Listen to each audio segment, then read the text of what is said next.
പട്ടികജാതി പട്ടികവർഗ വികസന കോർപ്പറേഷൻ പിന്നോക്കം നിൽക്കുന്ന ജനവിഭാഗത്തിന് വിവിധങ്ങളായ വായ്പാ പദ്ധതികളിലൂടെ സ്വയം പര്യാപ്തത ഉറപ്പുവരുത്താനുള്ള ശ്രമങ്ങളാണ് നടത്തുന്നത്.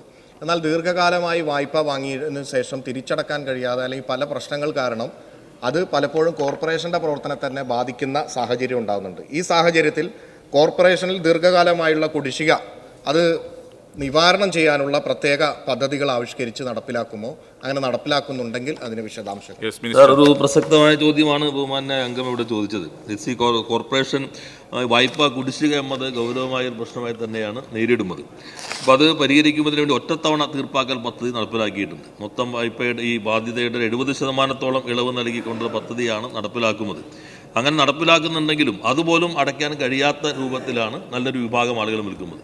അപ്പോൾ അവരെ സഹായിക്കുന്നതിന് വേണ്ടി പ്രത്യാശ പദ്ധതി എന്ന രൂപത്തിൽ ഈ വായ്പാ കുടിശ്ശികയുടെ ഒറ്റത്തവണ തീർപ്പാക്കുന്നതിന് വേണ്ടി പുതിയ വായ്പ അവർക്ക് നൽകുന്ന പദ്ധതിയും ഇപ്പോൾ കോർപ്പറേഷൻ നടപ്പിലാക്കി വരുന്നുണ്ട്. ഒറ്റത്തവണ തീർപ്പാക്കൽ പദ്ധതി പ്രകാരം 2075 പേർക്ക് 2,75,00,000 രൂപ ഇളവായി നൽകിയിട്ടുണ്ട്. പ്രത്യാശ പദ്ധതി പ്രകാരം 273 പേർക്ക് 4,06,00,000 രൂപയുടെ പുതിയ വായ്പയും നൽകിയിട്ടുണ്ട്.